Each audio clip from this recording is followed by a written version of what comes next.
잠언 21장 15절에서 22절까지입니다.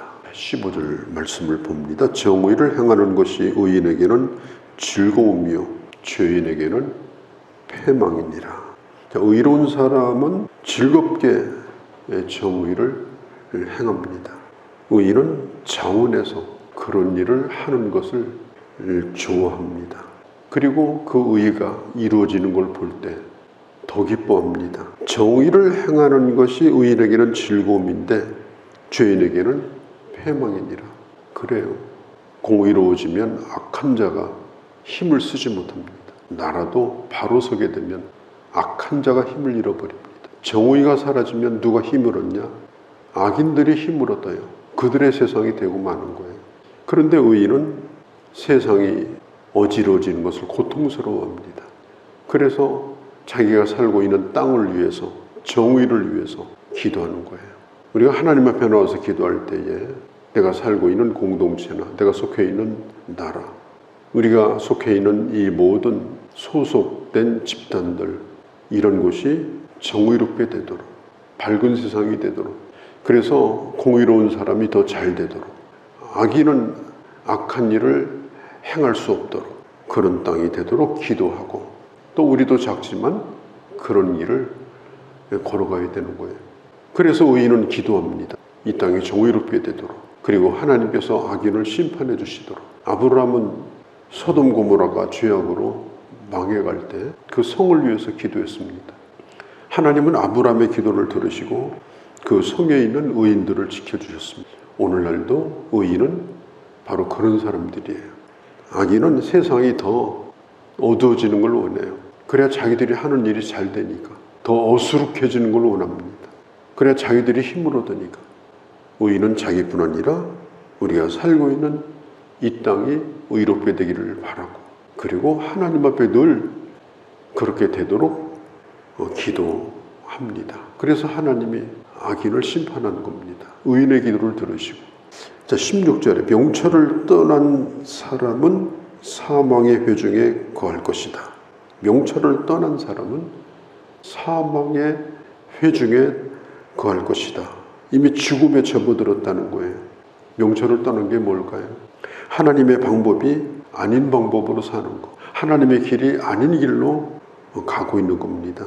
우리가 일반적으로 보면 공부 열심히 하고 또 좋은 직장 얻고 그리고 사회적으로 지위 얻고 그러면 신앙생활과 상관없이 사회생활을 안정되게 할 수가 있습니다. 그러나 성경은 명철을 떠난 인생은 그러함에도 불구하고 결국은 죽음의 길에서 벗어날 수가 없다. 세상에서 아무리 안전을 보장받고 살아가는 삶이랄지라도 이게 뭘 가르칠까요? 고린도전서 1장에 보면은 우리 인간에게 가장 중요한 지혜는 뭐냐? 십자가를 아는 지혜입니다. 십자가는 인간을 구원하는 하나님의 능력이라고 그랬어요. 복음을 모르고 예수 그리스도의 십자가를 모르면 그가 아무리 세상에서 평안하고 안정된 삶을 살았다 할지라도 결국 마지막은 사망이다. 이걸 잊어버리면 안 돼요. 참 지혜의 길은 주님의 십자가를 붙들고 살아가는 것입니다. 오늘 이 기독교의 문제가 뭐냐? 참 이건 대단히 심각한 건데요. 세상의 복과 기독교의 복을 어떻게 하든지 조화를 시켜서 그럴듯하게 만들어 보려고 애를 씁니다. 또 예수 잘 믿는 것과 부자 되는 것을 같은 것으로 만들어 보려고 자꾸 성경을 그렇게 찾아내고 그렇게 가르치고 그렇게 맞춰보려고 하는 거, 이거 대단히 심각한 겁니다. 이스라엘 백성들이 그렇게 고민하다가 만드는 게 뭐냐? 금송아지예요. 그런데 금송아지는 하나님이 인정해 주지 않았거든요. 십자가의 지혜, 십자가의 길이 뭐냐? 그것은 자기가 썩는 길입니다. 십자가를 지고 자기를 부인하는 길입니다. 자기 욕심을 십자가에 못 박는 길입니다.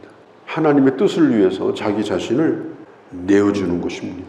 고린도전서 7장에서 10장까지 나와 있는 것처럼 하나님이 내게 주신 당연한 권리들을, 내가 누릴 권리가 있어요.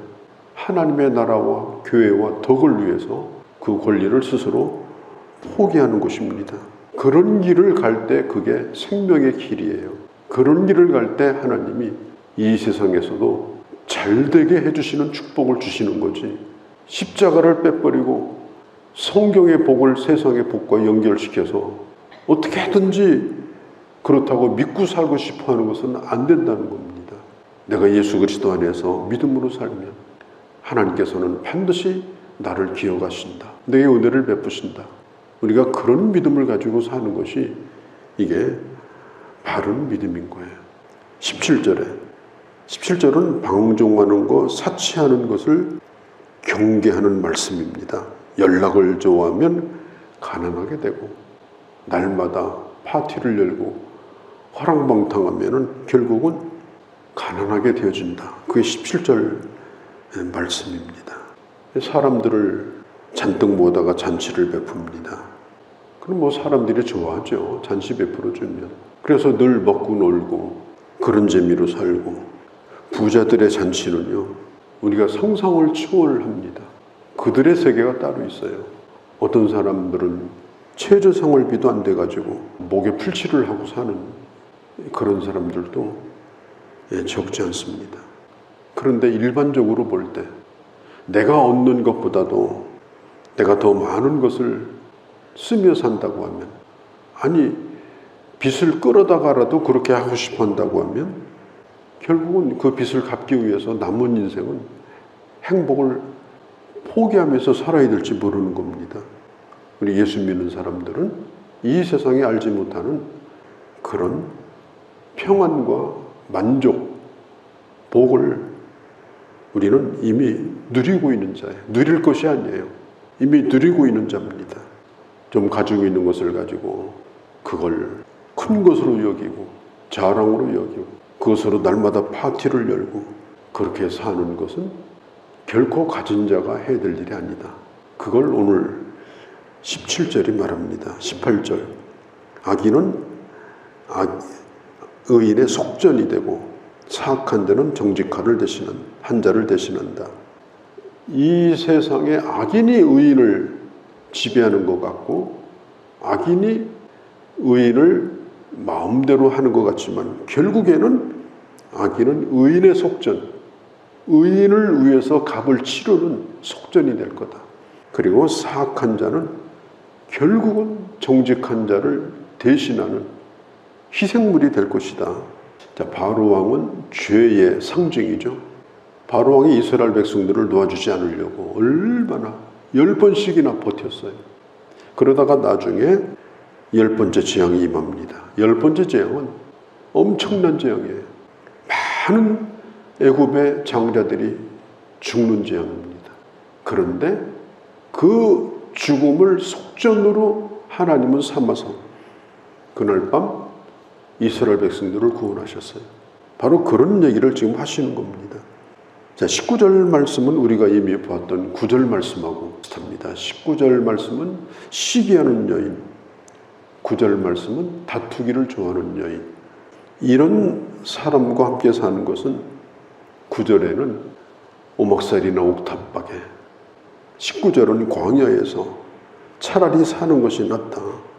그래 날마다 속내고 날마다 화내고 날마다 신경질 내고 차라리 아무도 없는 광야에서 혼자 사는 게 낫다. 그냥 늘 화를 내요. 모든 것을 자꾸 그냥 시기만 해요. 그러니까 결국은 싸우게 돼요.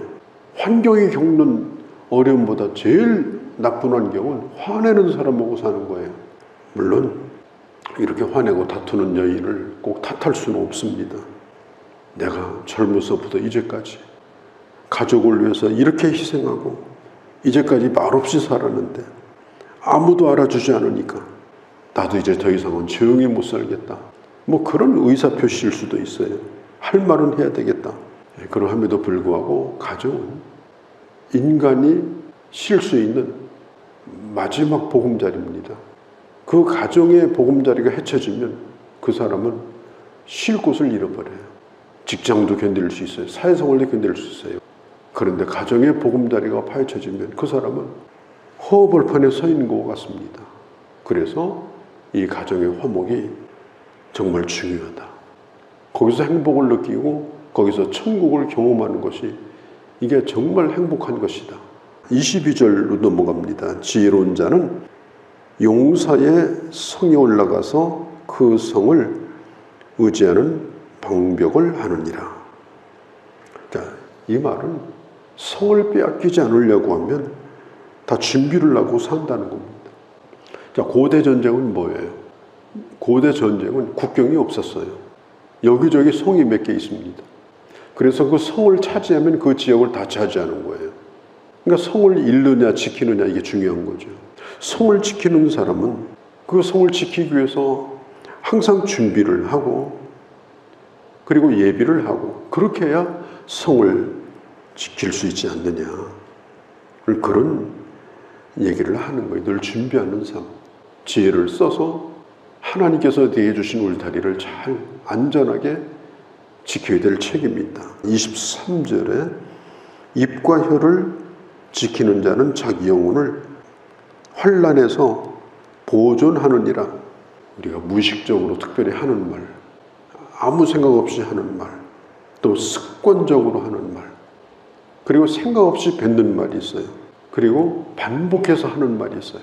여러 가지 상황이 있는데도 말은 일관돼. 반복해서 부정적인 말만 한다든지 반복해서 비판적인 말만 한다든지 그게 사람이든 그게 환경이든 그런 언어의 습관, 그것은 결국은 그의 말대로 열매가 맺게 된다. 특별히 이 언어의 습관, 반복해서 하는 말, 그게 깊은 내 내면에서 솟아나온 샘물이 될 수도 있고요.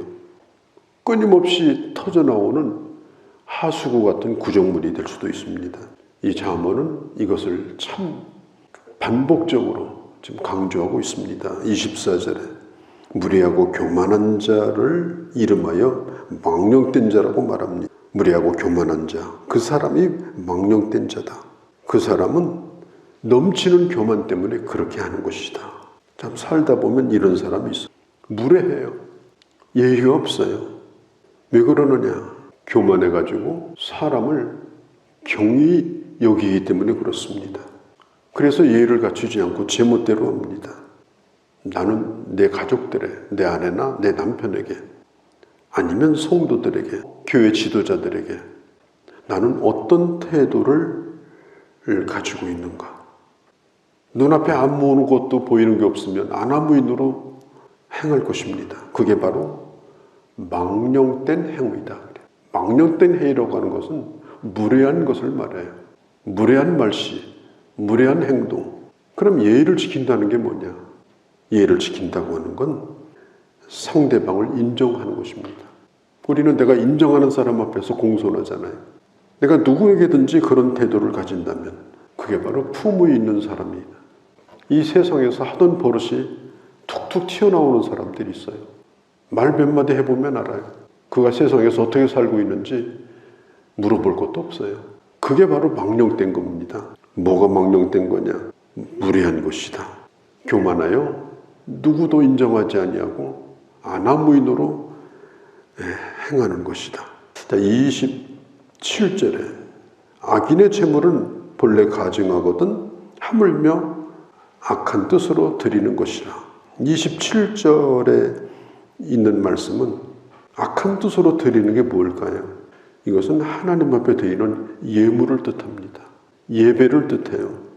형식적으로 드리는 예배, 그냥 욕심으로만 드리는 기도, 이런 것들은 결국은 하나님을 기만하는 그런 행위가 될 수가 있다. 예배도 헌금도 헌신도 조건이 없어야 돼요. 바라는 게 없으면 돼요. 내가 어떤 사람에게 잘해주는 것도, 내가 주를 위해 헌신하는 것도, 그 사람에게 바라는 것 없이 조건 없이 하는 것, 그러면 편합니다. 그냥 내가 한 것으로 족할 뿐인 것입니다. 우리가 하나님 앞에 나와서 드리는 예물과 예배도 그것이 어떤 조건부로 드리는 거라면 그 예배가 부담스러워서 하나님이 받으시겠습니까? 이미 주신 은혜에 감사하고 감격하고 하나님 앞에만 영광을 돌리는 예배가 될 때 그 예배를 예물로 받으시고 하나님이 응답하시고 축복하신다라고 하는 것입니다.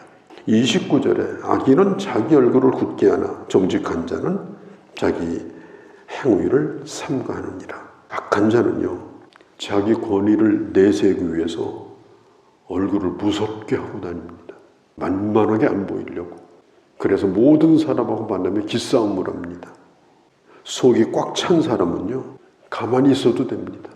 실력 있는 사람은 가만히 있어도 됩니다. 자기를 내세우지 않아도 그냥 자기 스스로가 그냥 충분합니다. 자기를 내세울 필요가 없어요. 그러니까 교만이 필요 없는 거예요. 따지고 보면 꾸밀 것도 별로 없어요. 허풍 떨고 나면 본인 자신도 참 초라하기 짝이 없습니다.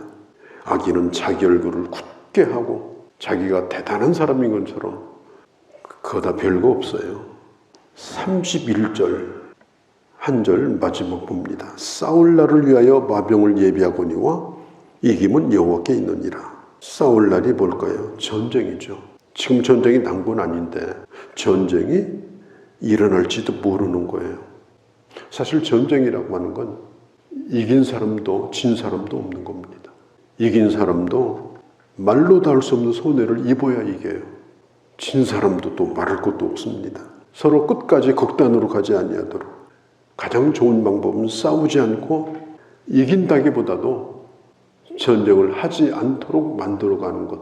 참 이게 개인적인 삶에 있어서도 국가를 경영하는 일도 마찬가지라고 생각합니다. 오늘 내가 서 있는 자리는 하나님의 사람의 자리입니다.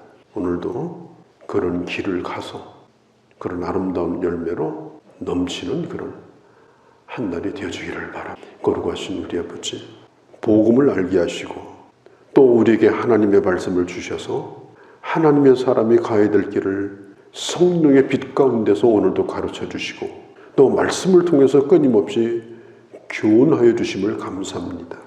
저희가 잠언을 보면서 우리의 삶의 구석구석을 살피고 나도 살고 다른 사람도 살려내는 그 아름다운 길을 걸어가는 주의 사람들이 또한 저희 남은 생에도 그렇게 되게 하여 주시옵소서.